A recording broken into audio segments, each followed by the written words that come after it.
Doctor Sundarmani दीक्षितको interview हेरेका थिएँ। उहाँले नै भन्नुभयो 3 जना शङ्का गरेको पेसेन्टहरू एउटा बिएनबीबाट एउटा 2 जना उहाँले आफै पठाएको मान्छेलाई टेस्ट नगरिकन वापिस पठाइदिएछ। अरू देशमा मान्छे खोजी सरकारले टेस्ट गरिरहेछ, यहाँ चाहिँ उति त्यो टेस्ट गर्ने क्रममा चाहिँ अलिकति कमजोरी नै। यस्तो परिस्थितिमा यत्रो किडनी ट्रान्सप्लान्ट गरेर दोस्रो 2 चोटि किडनी ट्रान्सप्लान्ट गरेको मान्छे यो प्रधानमन्त्रीको कुर्सीमा झुन्डेर बस्नुहुन्न। हामीले उहाँलाई प्रधानमन्त्रीको कुर्सीमा देख्न खोजेको होइन, तर उहाँ प्रधानमन्त्रीमा कुर्सीमा गएको नेपाली जनताको सेवा गर्न, हाम्रो देशको अर्थतन्त्रलाई बलियो बनाउन, हाम्रो लोकतन्त्रलाई स्थापित गर्न उहाँ त्यो कुर्सीमा गएको हो। तर उहाँले त्यो फङ्सन गर्न सकिरहनु भएको छैन। उहाँको एक थोपा नैतिकता भएको भए राजीनामा उहाँले तुरुन्त गर्नुपर्छ। आज नेपालभरिमा कोरोना भएको छ कि छैन भनेर, कोरोना भाइरस आफ्नो बडीमा छ कि छैन भनेर जाँच्ने ठाउँ यो टेकुमा बाहेक अरू कहीँ छैन। आतंकित नहुनुभन्दा आतंकित हुनु राम्रो हो।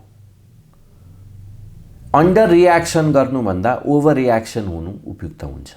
एसएलसी जाँच पनि होइन, स्कुल जाने क्रम पनि अलि पहिल्यै बन्द गरेको भए बरु हुन्थ्यो भन्छु। त्यसैले यो लकडाउन आवश्यक छ। तपाईको अरू देशमा पनि, यो हाम्रो देशमा मात्र भएको होइन, अरू देशमा पनि छ। र विशेष गरेर हाम्रो देशमा स्वास्थ्यको पूर्वाधार अत्यन्तै कमजोर छ। उहाँहरूले पनि आफू नै सुरक्षित नभएर हडतालमा जाने कुराहरू पनि मैले कहाँ सुनेको थिएँ। तर म उहाँहरूलाई आग्रह गर्न चाहन्छु, आर्मीका साथीहरू, लडाइँ भए पनि लडाइँ हामी लड्दैनौँ किनभने हाम्रो बन्दुक अरूको बन्दुकभन्दा कमजोर छ, लडाइँ गर्दैनौँ भनेर भाग्ने काम गर्ने र यस्तो परिस्थितिमा डाक्टरहरूले आफ्नो काम नगर्ने भन्ने कुरो पनि लगभग उही हो। जुन हिसाबले अरू देशमा फैलिएको छ त्यही हिसाबमा नेपालमा फैलियो भने त एकै रातमा सबै भएको हस्पिटल त भरिन्छ, बेडहरू सबै भरिन्छ, अनि के गर्ने त? यो कतिपय नेपालीहरू पापी पनि रहेछन् के। यस्तो समयमा जहाँ मान्छे मर्न सक्छ, एउटा होइन पुरै सयौं हजारौं मान्छे मरिरहेको छ। आजको दिनसम्म पनि 150 वटा भन्दा बढी देशमा अहिले यो फैलिसकेको छ। लगभग 10,000 मान्छे मरिसकेको छ। 2,20,000लाई अहिले यो संक्रमित भइसकेको छ र यो अत्यन्तै डरलाग्दो परिस्थिति आएको बेलामा पनि 2 रुपैयाँ फाइदा गर्न हिँड्ने मान्छेलाई के भन्नुहोस् त? कुनै मान्छेले ब्ल्याक मार्केटिङ गरेर होर्डिङमा सामान लुकाउने काम गरे भने त्यसलाई पापी ज्यानमारा भन्नुभएको अरू के छ? $60 अहिले झरेर $50 को हाराहारीमा आएको छ। त्यो भनेको लगभग 15% भन्दा बढी इन्धनको भाउ घटेको छ। तर नेपालमा अहिले 2 रुपैयाँ 3 रुपैयाँ बाहेक अरू पैसा घटाएको छैन। धेरै जसो प्रदेशमा त 2/3 बहुमत हुँदाहुँदै निर्णय लिन नसक्ने अनि दोष संहितालाई दिने। एक्सक्लुसिभ इन्टरभ्यू, रोचक र ज्ञानवर्धक सूचनाका लागि नेपाल आज सब्स्क्राइब गर्नुहोस्। हाम्रा भिडियोहरू सुरुमै हेर्नका लागि क्लिक गर्नुहोस् यो घण्टीमा। नमस्कार, नेपाल आजमा यहाँलाई स्वागत छ र आज हामीसँग नेपाली कांग्रेसका नेता एवं पूर्व मन्त्री उदय शमशेर राणा हुनुहुन्छ। उहाँसँग हामी मुलुकको अहिलेको राजनीतिक र सामाजिक परिस्थितिको बारेमा छलफल गर्न गएका छौँ। स्वागत छ यहाँलाई। धन्यवाद। अब अहिले विश्व नै एउटा परिस्थितिबाट गुज्रिरहेको छ, कोरोना भाइरसको सङ्क्रमणबाट, र नेपालमा पनि एक किसिमको लकडाउनको स्थिति छ। गभर्मेन्टले जुन यो निर्णय गर्यो यो कतिको उचित छ? यो उचित छ। सायद केही दिन अगाडि गरे भए झनै उपयुक्त हुन्थ्यो, किनभने कोरोना भाइरस जुन हिसाबले अहिले चाइनाबाट लगभग 3 महिना अगाडि सुरु भएर जुन हिसाबले अहिले देशव्यापी रूपमा फैलिरहेको छ, यो चाहिँ अत्यन्तै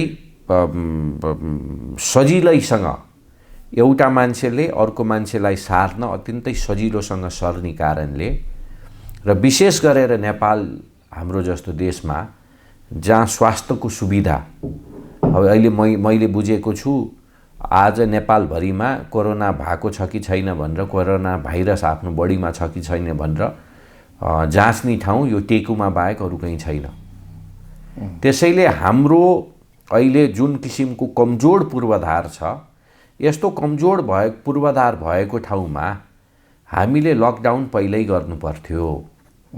त्यसैले म सबै नेपाली नागरिक र विदेशी नागरिक जो नेपालमा काठमाडौँमा नेपालमा बस्छन् काम गरिरहेछन् उहाँहरू सबैलाई म आग्रह गर्न चाहन्छु सरकारको निर्णयलाई हामी सबैले समर्थन गरेर त्यसमा टेकेर हामीले केही दिनको अवजीवनी बिताउनु जरुरी छ। किनभने जे जसो भए पनि यो एपिडेमिक यो महामारीको समयमा हामी एकजनाले नियम कानुन बनाउनुपर्छ, हामी सबै बाटो हुँदैन। त्यसैले हाम्रो पार्टीले पनि विज्ञप्ति मार्फत परिपत्र मार्फत हामीले स्पष्ट भनिसक्यो हामी राजनीतिक कार्यक्रमहरू गर्दैनौँ, 25 जनाको भन्दा बढीको भेला गर्दैन। मेरो पनि एउटा सिन्धुलीमा मेरो यो तरुण दलको कार्यक्रम थियो, मेरो एउटा क्षेत्रमा श्रद्धाञ्जली कार्यक्रम थियो, मैले सबै क्यान्सल गरेका छु र सबैलाई म आग्रह गर्न चाहन्छु यो सरकारले गरेको यो लकडाउनलाई हामी सबैले समर्थन गर्नुपर्छ। किनभने यो एकले अर्कोलाई सारेर अर्कोले 3 जना अरूलाई 3 जनाले 9 जनालाई गएर फैलाउने हो र जति बढी कन्ट्याक्ट हो उति बढी सर्ने सम्भावना हुन्छ।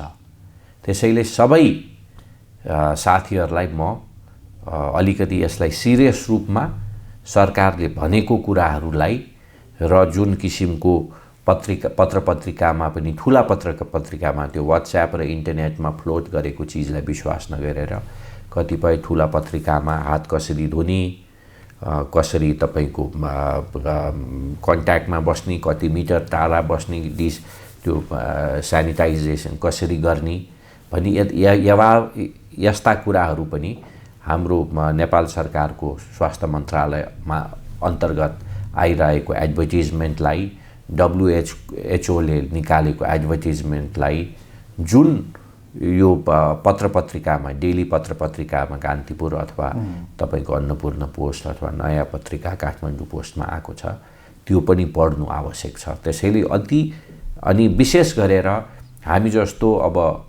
अलिकति युवा भनौँ अथवा 40-50 वर्ष मुनिका साथीहरू हामीलाई धेरै असर नपरेको हामीले बुझेको छौँ।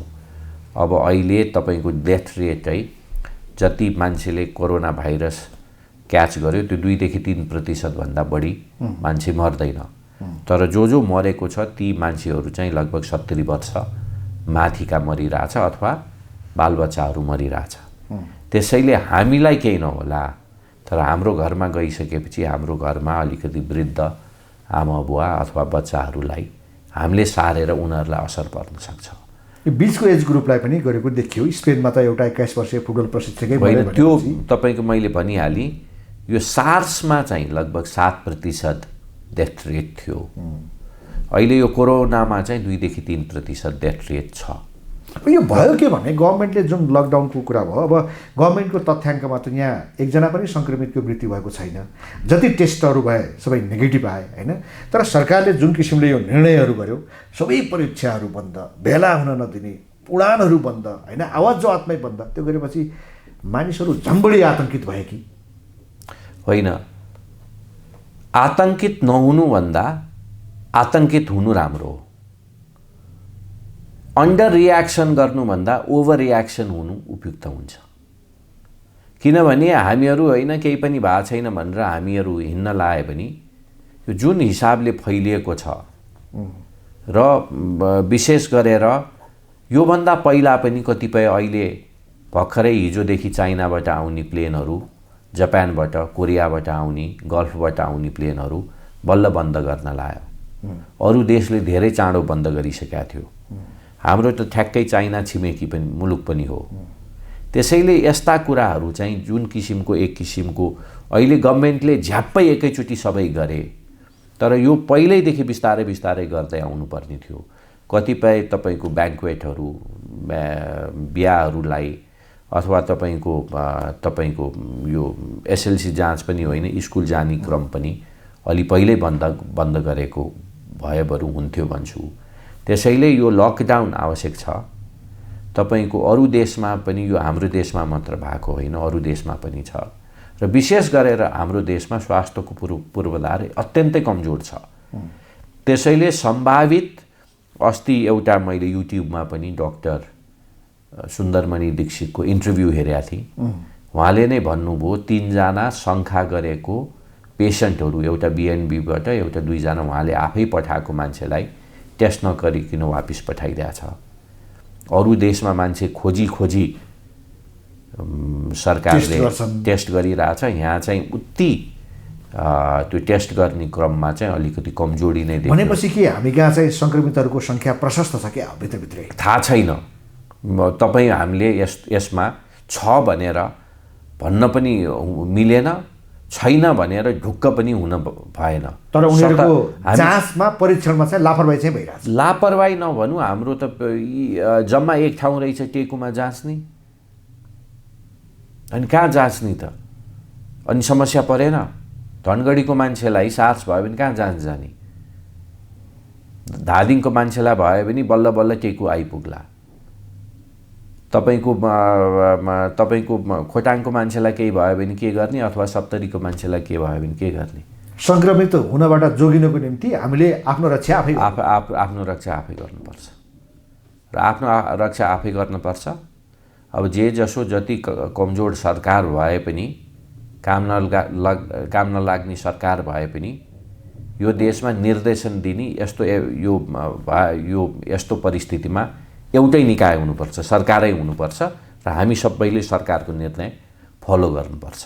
हामी सबैले आफ्नो आफ्नो सोच विचार राखेर, आफ्नो आफ्नो थ्योरी दिएर आफू नै सरकार बन्न खोजेर यो ठिक होइन र त्यो ठिक होइन भनेर आज होइन, यो सकिसकेपछि अनि हामी बहस गरौँला सरकारले के। एउटा व्यक्तिले लापरवाही गर्यो भने हाम्रो सम्पूर्ण 3 करोड नेपाली चाहिँ जोखिममा पर्छ। एकजना भनौँ, अब हामीले आफ्नो जिम्मेवारी हामीले लिन पर्यो। एकजनाले गरे पनि 2 जनाले गरे पनि सुरु सार्न त एकैजनाले सारे होला होइन।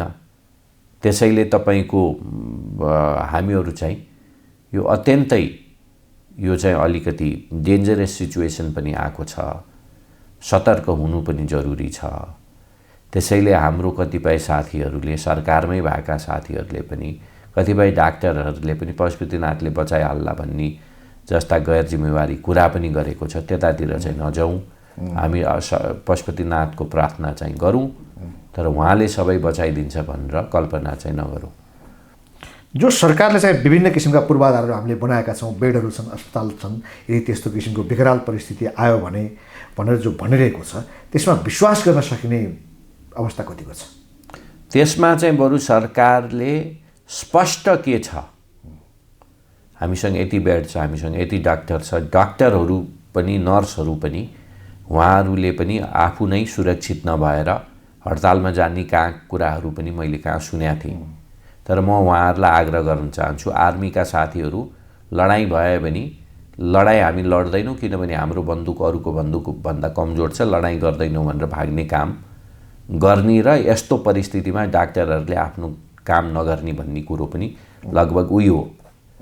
त्यसैले डाक्टरहरूले पनि अब जे छ हाम्रै हो नेपाल हो, मैले लागेको छ सरकारले पनि बरु स्पष्ट रूपमा हाम्रो पूर्वाधार, अब सरकारको पूर्वाधार एकैचोटि राम्रो हुन सक्ने परिस्थिति पनि छैन, तर सरकारले पनि अलिकति के छ त वास्तविक परिस्थिति त्यतातिर पनि अलिकति उसको प्रयास सराहनीय छ। उहाँहरूले चाहिँ झुट्टा नबोलिकन, हामीलाई भ्रममा नराखिकन स्पष्ट रूपमा भन्दै 7वटै प्रदेशमा यसको व्यवस्था त गर्नु पर्यो। जस्तो टेकुमा मात्रै जाँच गराएर त भएन। प्रदेश मात्र होइन, तपाईँको काठमाडौँ जस्तो डेन्सली पपुलेटेड ठाउँमा एउटा हो 5-6 ठाउँमा टेस्ट गर्ने प्रावधान हुनु पर्यो। अहिले प्राइभेट क्लिनिकहरूलाई पनि, प्राइभेट ल्याबहरूलाई पनि टेस्ट गर्न सुविधा दिनु पर्यो। यो त इमर्जेन्सी सिचुएसन आइसक्यो। यस्तो बेलामा अब होइन, अब केही गरी मलाई आइसोलेसन राख्ने हो नि कहाँ लग्ने त, अथवा तपाईँलाई अथवा हाम्रो क्यामेराम्यान भाइलाई कहाँ जाने, के जाने? यो अहिले आएको छ नि एउटा टर्म, यो होम आइसोलेसन, सेल्फ आइसोलेसन होइन। यो हाम्रो जस्तो नेपाल, हाम्रो जस्तो यहाँको सोसाइटी, परिवार, एउटा मध्यम वर्गीयहरू बढी छन्, तिनीहरूको निम्ति चाहिँ यो कतिको प्रभावकारी हुन्छ, कतिको राम्रो चिज हो? होइन, सेल्फ अथवा होम आइसोलेसन भन्ने चिज पनि अहिले जरुरी छ। किनभने अहिले जुन हिसाबले अरू देशमा फैलिएको छ त्यही हिसाबमा नेपालमा फैल्यो भने त एकै रातमा सबै भएको हस्पिटल त भरिन्छ, बेडहरू सबै भरिन्छ, अनि के गर्ने त? तर विशेष गरेर अलिकति यो काठमाडौँ जस्तो सहरमा जहाँ धेरै बाहिरबाट मान्छेहरू आएको छन्, एउटै कोठामा 4 देखि 5 जना विद्यार्थीहरू सँगै कोचेर बसेका छन्, अथवा 1 देखि 4 जना कामदारहरू एकै ठाउँमा बसेका छन्। त्यस्तो ठाउँमा चाहिँ अलिकति समस्या चाहिँ हुन सक्छ, अलिकति गाह्रो चाहिँ हुन सक्छ। तर सेल्फ आइसोलेसन नगरेर जताततै सबैजना दौडेर हिँड्न चाहिँ हुँदैन होइन। सबैको राम्रो ठुलो घर भएर सेल्फ आइसोलेसन गर्ने परिस्थिति भए त्यो राम्रै हो, तर छैन त के गर्ने? जे जस्तो परिस्थिति छ त्यसमा एडजस्ट गर्न पर्यो होइन, एडजस्ट गर्न पर्यो। जे जस्तो सरकार छ उसले भनेकै कुरालाई मानेर अगाडि बढ्नै पर्यो। तर एउटा दुर्भाग्य छ भने यस्तो विषम परिस्थितिमा पनि हामी कहाँ व्यापक कालोबजारी, मास्क लुकाइएका छन्, औषधि लुकाइएको छ होइन, साबुन पानी सेनिटाइजरहरू लुकाइएका छन्, इन्धनमा कालोबजारी भइरहेको छ, खाद्यान्नमा कालोबजारी भइरहेको छ। यो कसरी भयो होला? अब यो एउटा सरकारको पनि कमजोरी हो। तर यो कतिपय नेपालीहरू पापी पनि रहेछन् के। यस्तो समयमा जहाँ मान्छे मर्न सक्छ, एउटा होइन पुरै सयौँ हजारौँ मान्छे मरिरहेको छ। आजको दिनसम्म पनि 150वटा भन्दा बढी देशमा अहिले यो फैलिसकेको छ। लगभग 10,000 मान्छे मरिसकेको छ। 2,20,000लाई अहिले यो सङ्क्रमित भइसकेको छ। र यो अत्यन्तै डरलाग्दो परिस्थिति आएको बेलामा पनि 2 रुपियाँ फाइदा गर्न हिँड्ने मान्छेलाई के भन्नुहोस् त? यसलाई अब हाम्रो सरकार अथवा हाम्रो यो मोनिटरिङ गर्ने ठाउँ त तपाईहरुले देखिसक्नु भएको छ, बुझिसक्नु भएको छ। तर तपाईको अब यस्तो परिस्थितिमा मास्क लुकाउने, त्यो मास्क लुकाउने मान्छेले कसो नबुझ्या, भोलि मास्क लुकाएको कारण उल्लाई नै त्यो भाइरस चल्न सक्छ। अथवा स्यानिटाइजर को कुरा, अहिले स्यानिटाइजरको चाहिँ मलाई खुसी लागेको छ, धेरै लोकल मेड स्यानिटाइजरहरू पनि निस्किएको छ। किन स्यानिटाइजर भने त एल्कोहल बेस्ड हो, अथवा हामीले पनि रक्सीले नै हात यसरी पुछे पनि हुन्छ हैन, गर्न सकिन्छ।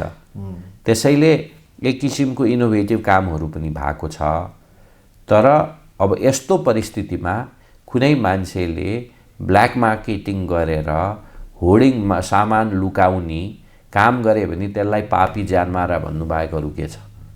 अब यो ब्ल्याक मार्केटिङको कुरो कसले गर्यो भन्दाखेरि मैले तपाईको सोशल साइट्स ट्विटर फेसबुकमा पनि फलो गरेको थिएँ। हजुर, तपाईले त्यहाँ सरकारले नै इन्धनमा हैन पेट्रोलमा विशेषतः ब्ल्याक मार्केट गरेको कुरा उल्लेख गर्नु भएको छ।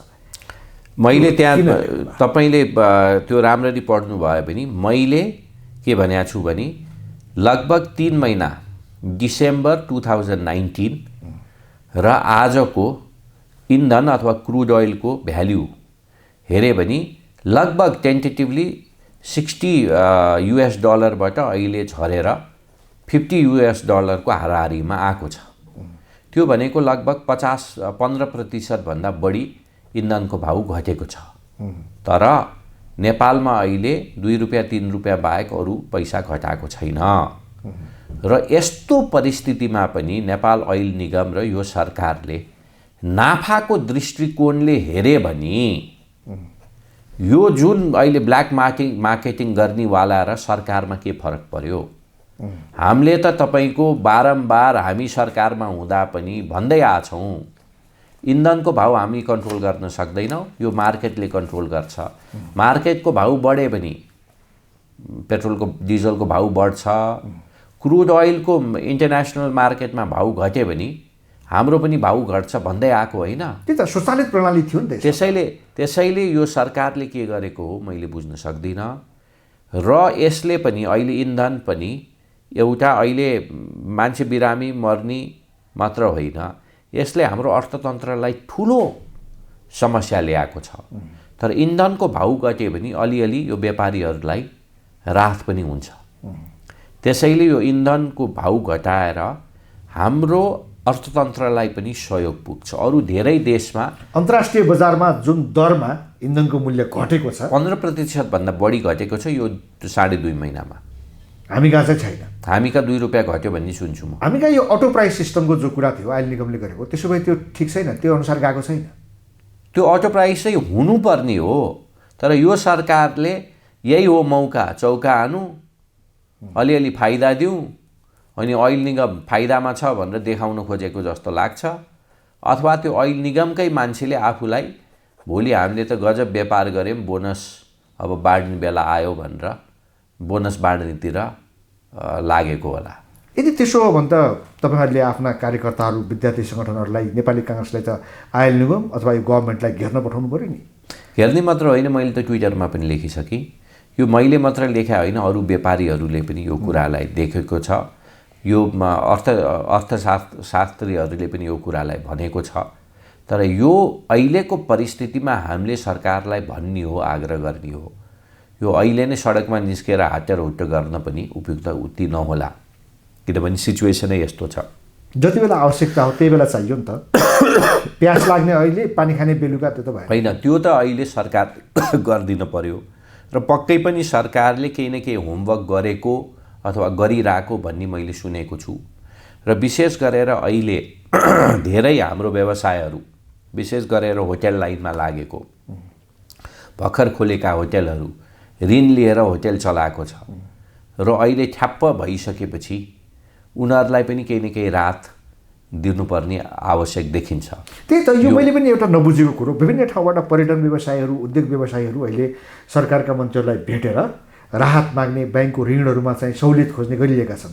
त्यो समय अहिले आइसक्यो र भने अहिले नै भइसक्यो। भर्खर त सरकारले निर्णय गर्यो, 2-4 महिना हेरौँ लसको स्थिति के हुन्छ, प्रफिट के हुन्छ, अहिले नै आफूलाई मागिहाल्ने होइन। जुन हिसाबमा त्यो तपाईँले के गर्नुपर्छ भने अहिले नै लगभग यसको अहिले नै 1 महिना लकडाउन भयो होइन, अथवा 1 हप्ता लकडाउन भयो, अथवा प्लेनहरू आएन भनी तपाईँको जब प्लेन सुरु हुन्छ, नर्मल लाइफ आउँछ, एकैचोटि सबै भराहुरु मिलेर आउँदैन। अब यो टुरिज्म सिजन, यो पालीको सिजन बिग्रियो। अब तपाईको एक हप्तापछि पनि यो कोरोनाको महामारी समाप्त, देशव्यापी देश विदेश सबैतिर समाप्त भए पनि हाम्रो दशैंसम्म हाम्रो सिजन चेतचिलिम हैन। त्यसैले हामी यो हामी मनुष्य भनेको कम्प्युटर होइन। यो कम्प्युटरले पो त यस भनेपछि यस, फिनिश भनेपछि फिनिश, स्टार्ट पछि स्टार्ट। हाम्रो त्यसरी हुँदैन हैन। त्यसैले यसले अब तपाईको 2 दिनभित्र अथवा 10 दिनभित्र तपाईको यो परिस्थिति नर्मलाइज भए पनि यसले अत्यन्तै लामो समयसम्म यसले अफेक्ट पार्छ। त्यसैले सरकारले पनि राहत विशेष गरेर ब्याङ्क लोनमा घटाउने कुराहरू माग गरेका छ। त्यो गर्नु पनि आवश्यक छ परिस्थिति हेरेर। तपाईले भने जस्तो आजको भोलि नै गर्न पनि नपर्ला, तर केही न केही दिनपछि गर्नुपर्छ। तर गर्न सक्दै इन्धनको भाउ चाहिँ घटाइदिए हुन्छ। कतिपयले भन्छ हैन इन्धनको भाउ नेपालमा घट्ने बित्तिकै इन्डिया र नेपालको बीच स्मग्लिङ हुन्छ भन्ने कुरो। तर सरकारले, अर्थमन्त्रीले इन्डियाको अर्थमन्त्रीलाई फोन गरेर इन्धनको भाउ घटाउँ, तपाईलाई पनि सजिलो, मलाई पनि सजिलो, हाम्रो अर्थतन्त्रले पनि यसले सहयोग पुग्छ भनेर फोन गर्न त सकिन्थ्यो नि। भारतसँग कुराकानी गर्यो भने हैन। त्यो एउटा यो एक्सक्युज मात्र हो र जति ढिलो गर्यो उति नै हाम्रो अर्थतन्त्रलाई यसले असर पार्छ।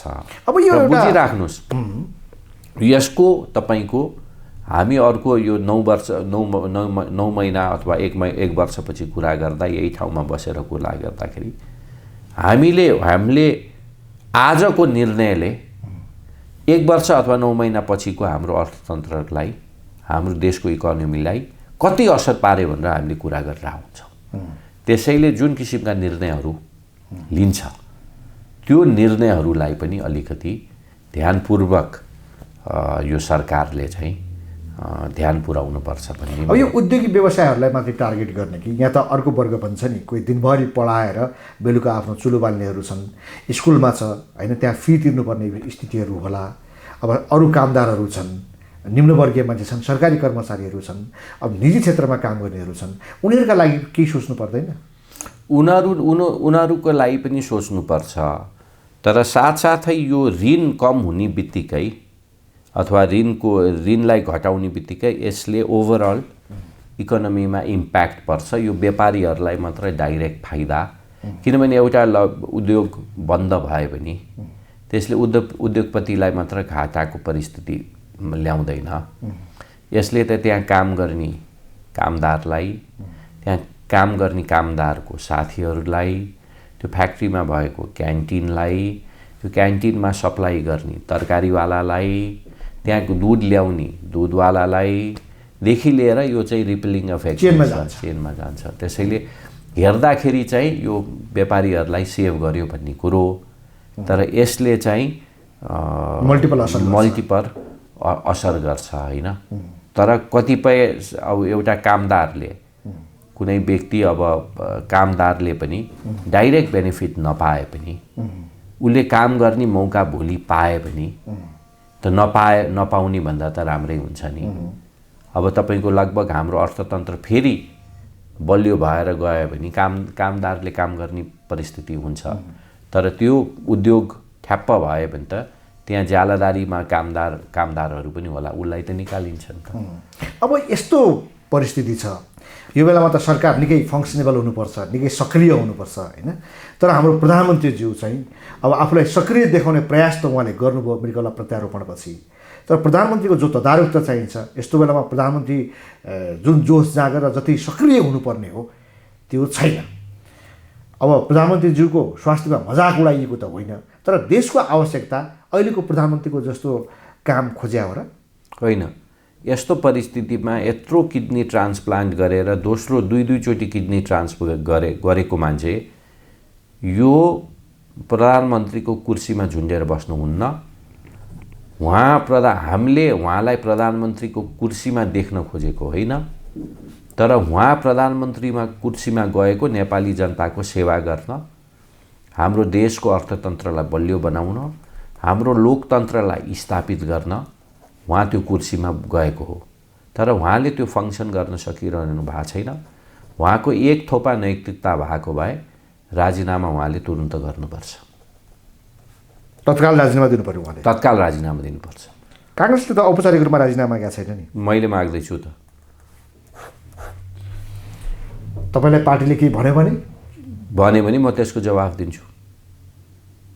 पार्टीले चाहिँ किन माग्न नसक्यो? त्यो पार्टीलाई सोध्नु पर्यो, पार्टीका नेताहरूलाई। तुरुन्त यस्तो परिस्थितिमा केपी ओलीले काम गरोस्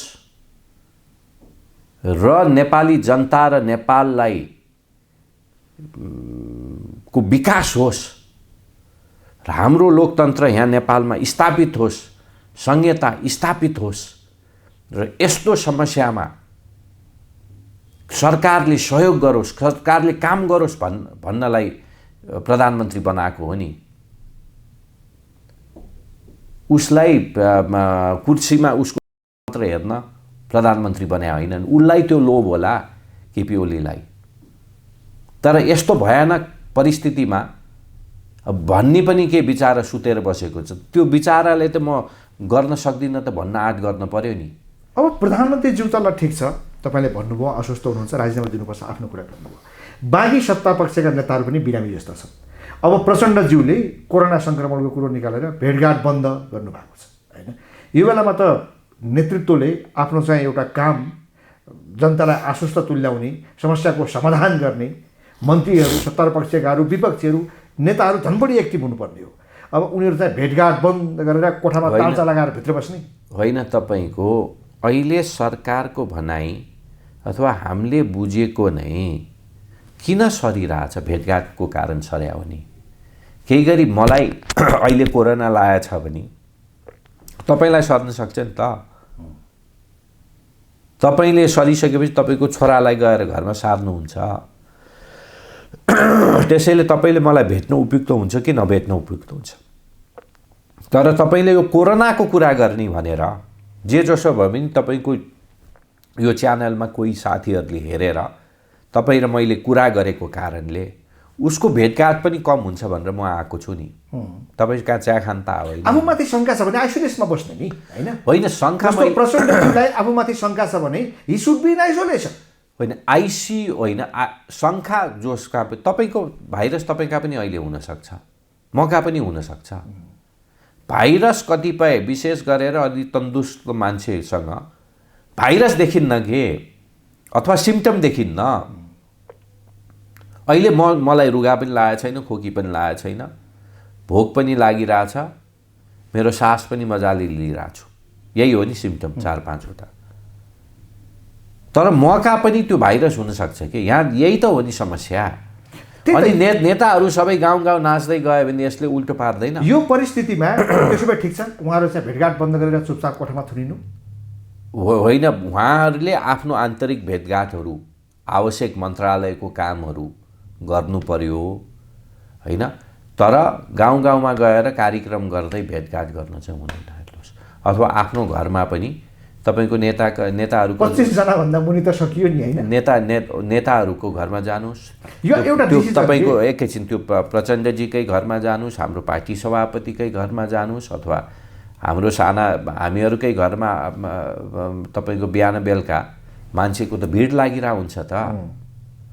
अनि सरकारले एउटा भन्ने अनि नेताहरूले मात्र फरक नियम बनाउनु पाउँछ र? यो बेला यो भूकम्प होइन, भूकम्पमा हामी फिल्डमा उत्रनु पर्ने। यो अर्को एउटा कि यो 25 जनाभन्दा बढी नबस्ने भन्यो। 25 जना बस्दा चाहिँ के फरक नपर्ने, 25 भन्दा बढी बस्यो भने चाहिँ कोरोना सर्ने भन्ने के बुझ्ने हो? होइन, यसलाई यो सबै हामीले तिमी कोठामा बस, एउटा कुर्सीमा बस, पानी पनि नखाऊ, खाना पनि नखाऊ भन्न पनि मिलेन। यसलाई व्यवहारिक रूपमा ल्याएको अब 25 जना भनौँ, 50 जना भनौँ, 20 जना भनौँ, यो सरकारले 25 भनेको छ, हामीले 25 लाई मान्नुपर्छ के? यो धेरै यो सरकारले, किनभने यो जरुरी छ। बरु 25 जनालाई फैलिनु ल 25 जनालाई फैलियो अरे, 25 जनालाई फैलिनु ठिक कि 500 फैलिनु? यो हामीले कम्प्लिट आइसोलेसन गर्न सक्दैनौँ, इम्पोसिबल। नेपालमा काठमाडौँमा मात्र होइन, कहीँ पनि सम्भावना छैन। तर सकेसम्म गर्ने हो नि, सकेसम्म भिड नगर्ने, कमभन्दा कम गर्ने, भिड नगर्ने। अब 25 भन्दा त्यहाँ 26 होला अथवा 17। अब यो अघि न केपी ओलीज्यूको राजीनामाको प्रसङ्ग निकाल्दा म सम्झिरहेको थिएँ हाम्रा प्रदेश प्रमुखहरूलाई होइन। मुलुक यो अवस्थामा थियो, तर उहाँहरू आफ्नो हैसियत सेवा सुविधा बढाउनु पर्यो भनेर त्यो लबिङमा लाग्नु भएको थियो। मैले यसबाट के उदाहरण दिन खोजेको भने हाम्रो नेताहरू, हाम्रो लिडरसिप कतातर्फ गइरहेको छ, उनीहरू के सोच्छन्, के चाहन्छन् होइन। देश कोरोनामय भएर विश्व नै महामारीमा भएर यो अवस्थामा छ, उनीहरू आफ्नो सेवा सुविधातर्फ जान्छन्। त्यही भएर हुनाले नेताहरूमा विश्वास नहुने, अब यो परिस्थिति यस्तो दुःख आएको बेला उनीहरूले समाधान देला भन्ने पत्यार नलाग्ने। मैले बेठिक भनेर बेठिक भन्नु भएन। र यो तपाईँले भनेको कुरा धेरै नेपाली जनताको मनमा पनि छ।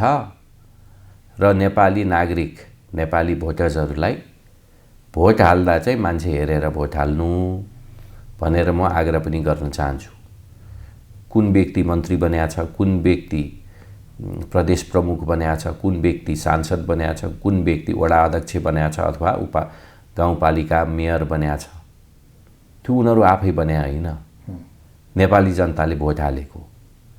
र नेपाली जनतालाई म आग्रह गर्न चाहन्छु, कुन व्यक्ति आफ्नो निम्ति राजनीति गरेको हो, कुन व्यक्ति जनताको निम्ति सेवा गर्न आएको हो, त्यो नेपाली जनताले छुट्याउनु पर्ने जनताको काम हो। त्यसैले तपाईको यसमा कतिपय नेताहरूको पनि गल्ती होला, लोभ्या होला, रियाल चुहाएर गए होला, तर त्यो ठाउँमा त कसले पठाए?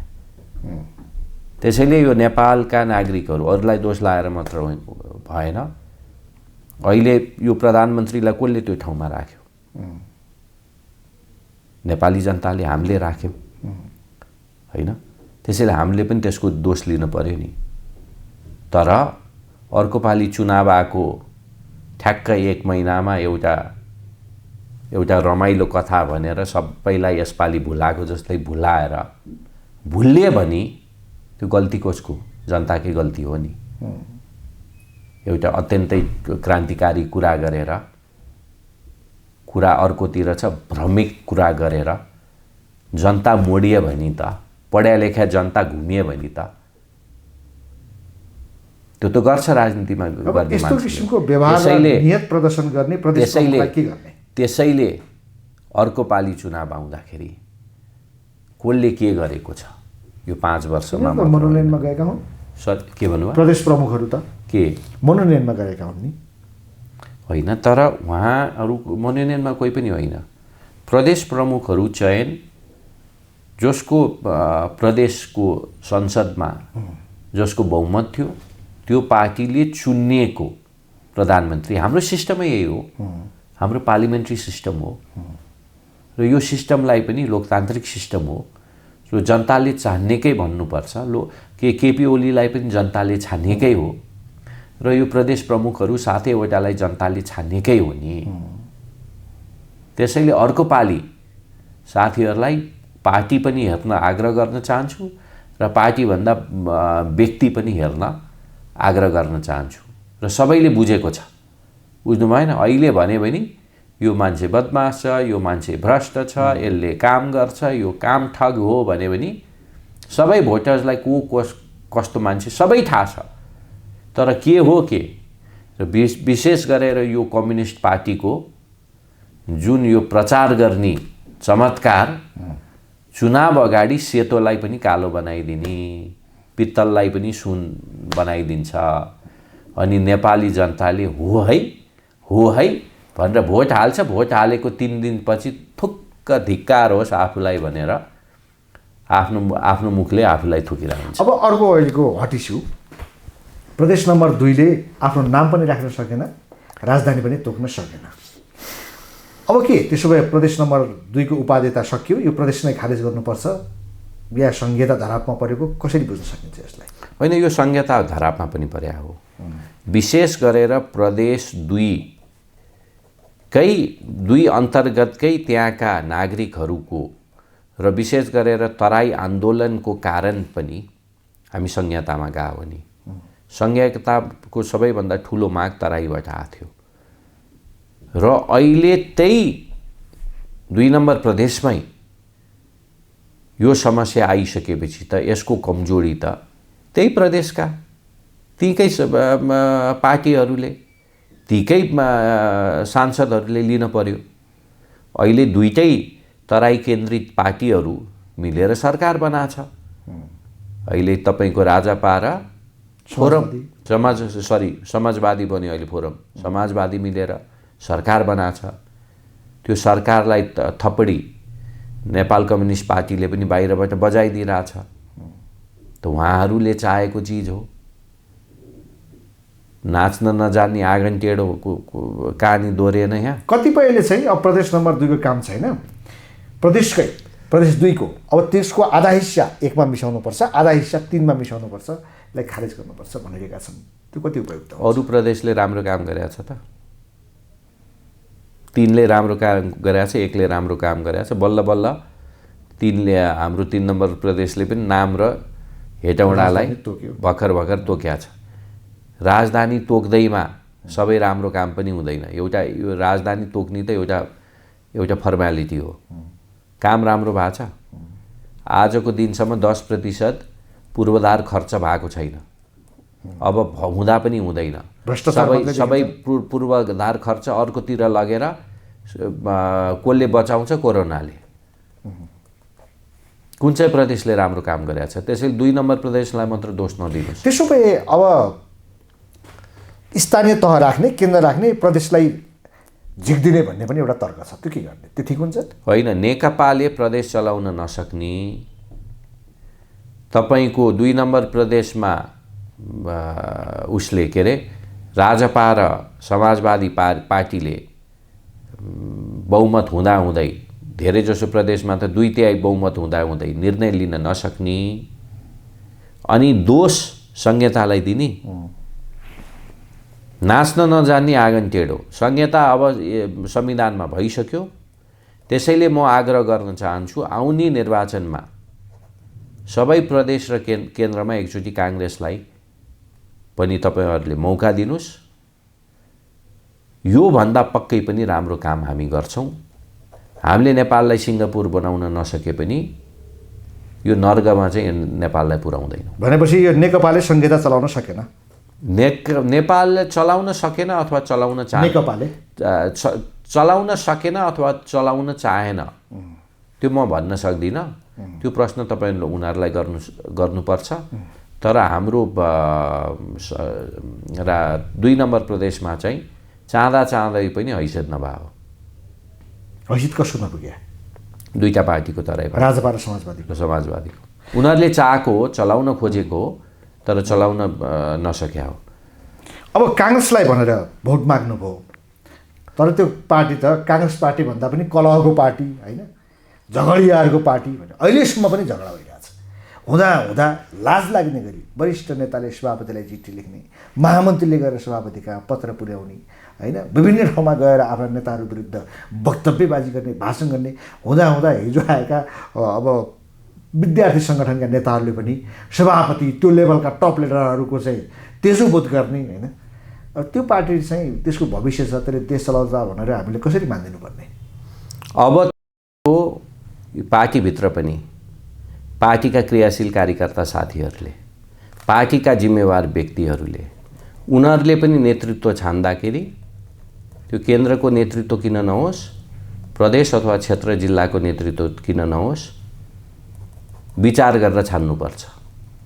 यही किसिमको भाँडभैलोको किसिमको नेतृत्व आयो भने म कुनै एउटा व्यक्तिलाई दोष दिएको होइन। हेर्नुहोस्, यो हाम्रो नेतृत्व भन्या केन्द्र कार्य समिति अन द होल। मैले जिल्लाको नेतृत्व गर्दाखेरि जिल्ला कार्य समिति अन द होल। यो त अहिले के छ भने सबै बिग्रेको सबैभन्दा बढी जिम्मेवारी लिनुपर्ने पार्टी सभापतिले लिनुपर्छ। म मुख चपाएर भन्दिनँ, तर साथसाथै पार्टी सभापति लगायत हाम्रो पार्टीभित्र सामूहिक नेतृत्वको एउटा अभ्यास पहिलेदेखि भइरहेको हो। त्यसैले सबैले सभापतिको टाउकोमा राखेर पन्छिन पनि पाउँदैन, सभापतिले पनि जिम्मेवारीबाट पछि हट्नु हुँदैन। त्यसैले नेपाली काङ्ग्रेसको केन्द्र कार्य समिति चुन्दाखेरि, पार्टी सभापति चुन्दाखेरि, जिल्ला, क्षेत्र, प्रदेश, नगरको नेतृत्व चुन्दाखेरि होस गरेर चुनेन भने फेरि काङ्ग्रेस पनि त्यही परिस्थितिमा आइपुग्छ। तर रोग कस्तो र सुरु भइसकेको रहेछ भने, हुन त अनुशासन समिति बनाइएको छ, नेताहरू नै आफूलाई मन नपरेको नेतालाई जसरी हुन्छ कारबाही गर्नै पर्ने, आफूलाई मन परेको छ भने जतिसुकै त्यसले गल्ती गरेको भए पनि त्यसलाई संरक्षण गर्ने। यो त अहिले पनि देखिरहेछ। त्यो अहिले पनि देखिन्छ। राजनीतिमा आफ्नो मान्छेलाई प्रोटेक्ट गर्ने, आफ्नो नजिक भएको मान्छेलाई अलिकति बढी प्रोटेक्सन गर्ने, यो नेपालमा मात्र होइन, जताततै हुन्छ। तर मैले अघि भनिहालेँ, हाम्रो अब नेपाली काङ्ग्रेसको आउने अधिवेशनमा कार्यकर्ता साथीहरूले, तपाईँको महाधिवेशन प्रतिनिधिहरूले, क्षेत्रीय प्रतिनिधिहरूले पनि मान्छे पनि हेरेर भोट हालोस्। हामीले पहिला यसलाई हालेको छ, म यही ग्रुपको मान्छे, यसले मलाई पुलिसमा मैले बदमासी गरेर थुनिँदा निकाल्न आछ, यसलाई नै भोट हाल्छु भने पनि काङ्ग्रेसले जुन परिस्थितिमा हामी अहिले छौँ त्यही हुन्छ।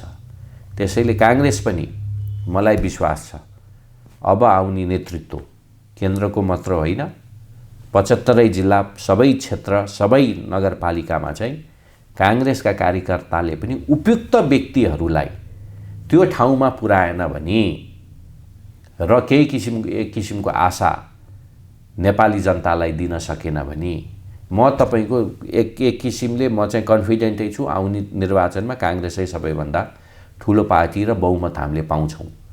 तर बहुमत हामीले धेरैचोटि पाइसक्यौँ के, बहुमत पाएर मात्र हुँदैन रहेछ, राम्ररी चलाउनु पनि सक्नुपर्दो रहेछ।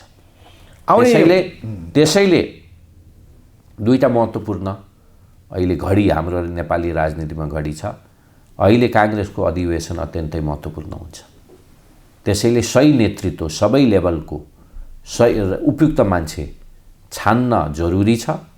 साथसाथै नेपाली जनताले पनि अब आउने स्थानीय तहको निर्वाचन, प्रदेश र केन्द्रको निर्वाचनमा पनि कस्तो प्रतिनिधि र कुन पार्टी चाहिन्छ भनेर छान्न, विचार गर्न, अन्तिम 1 महिनामा लैलै लाग्न हुँदैन, नलाग्नुहोस् भनेर यही तपाईँको टिभी प्रोग्रामबाटै म उहाँहरूलाई पनि आग्रह गर्न चाहन्छु। तपाईँले भन्नुभएको सक्षम राम्रो नेता जो भन्नुभयो केन्द्रीय स्तरमा म जान्छु, त्यो चाहिँ हालको केन्द्रीय कमिटीमा त्यो पात्र छ कि छैन? तपाईँको पात्रो धेरै छन्, हालको केन्द्रीय कमिटीमै छन्। पात्राहरू धेरै छन्, केन्द्रीय कमिटीमा पनि छन्, केन्द्रीय कमिटी बाहिर पनि छन् होइन। अब अहिले अब तपाईँको अब आउने प्रश्न मैले थाहा पाइसकेँ। त्यसैले अहिले अधिवेशनको लगभग केन्द्रीय महाधिवेशनको झन्नै 1 वर्ष, जिल्ला अधिवेशन अथवा हाम्रो अधिवेशनको प्रक्रिया सुरु हुन 9 महिना छ, 8 महिना छ। अहिले नै आएर मैले यो र त्यो नेताहरूको नाम लिन उपयुक्त उति हुँदैन। तपाईँ चाहिँ 14 यो कन्भेन्सनमा के विचार गर्दै हुनुहुन्छ? केहीमा फाइट गर्नुहुन्छ? म केन्द्रीय सदस्य उठ्छु। त्योभन्दा माथि आकाङ्क्षा छैन? केन्द्रीय सदस्य पक्कै उठ्छु, अरू अब के हुन्छ साथीभाइसँग सल्लाह। त्यो त पहिला पनि उठ्नु भयो नि? पहिला उठेर हारे आउनु। अब जित्ने? अब जित्नु पर्ला, जित्नुपर्छ। हुन्छ, thank you very much. Thank you. Exclusive interview, रोचक र ज्ञानवर्धक सूचनाका लागि नेपाल आज सब्स्क्राइब गर्नुहोस्। हाम्रा भिडियोहरू सुरुमै हेर्नका लागि क्लिक गर्नुहोस् यो घन्टीमा।